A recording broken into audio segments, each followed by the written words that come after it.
For more on the strikes in Tel Aviv and the Israeli response, we're now joined in studio by Shai, Middle East analyst and former executive of the World Jewish Congress. Shai, is it fair for the Israeli government to hold Hamas responsible for what happens in Gaza, even though Hamas is saying they had nothing to do with the initial rocket attack? Yeah, Hamas is not France or Canada. So, first of all, there are various factions in Hamas. It's not a monolithic control structure, even though it might look that way. Gaza is a confusing place.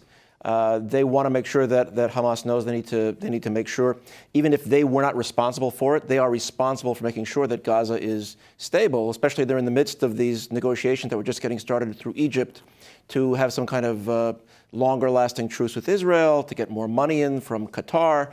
So I think that it's right to hold them accountable.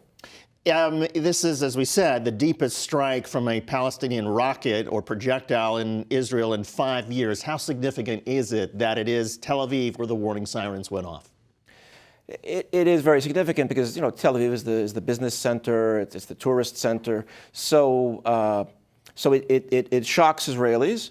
And most Israelis, they know that there are attacks, there are these balloon attacks and kites and things like that are coming across into southern Israel, but it doesn't affect them on a daily basis. Even if they know people down there, this is more immediate. To some extent, it makes Israelis feel more solidarity, I think, with each other. I'm not there now, but I would guess that people feel more like they're in it together rather than just the people in the south. Israel's just a couple of weeks away from an election. Prime Minister Netanyahu is being challenged by a center-left coalition led by a man named Benny Gantz.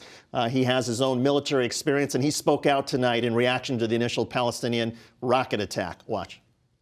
The firing towards central Israel, which follows the severe fire and attacks towards the south and many other incidents we have experienced lately, we should respond harshly.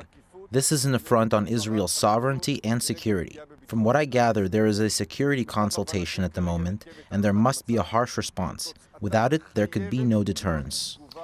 So there he is, a harsh response that puts even more pressure on Netanyahu, right? Yes, and we saw from Naftali Bennett also from the right is trying to pressure Netanyahu because they can get political points for it. It's important for Gantz to show that despite the ads that have been coming out over this past week and a half saying that that Gantz's coalition is leftist, that they're weak, really using the word weak, he's got to show that he's strong, and to make, if he can push Netanyahu to do something that is a little more militarily involved, it could end up being good for Israel in the long run strategically to do some serious military action in Gaza. But in terms of going into the election, it could make Israelis feel a little less secure. So the timing for Gantz could be good for Netanyahu to do something. Even if he doesn't, maybe Netanyahu will then look weak. Speaking of strategy, what is the mindset of the Palestinian factions that fired the initial rockets towards Tel Aviv and then also, of course, the response to the Israeli airstrikes? What do they gain by all of this? Well, they didn't share anything with me on Facebook. Right. But look, if it really was Hamas, then they have had protests today because the finances are bad. They weren't able to agree on how to get the Qatari money in a month and a half ago. So money is tight.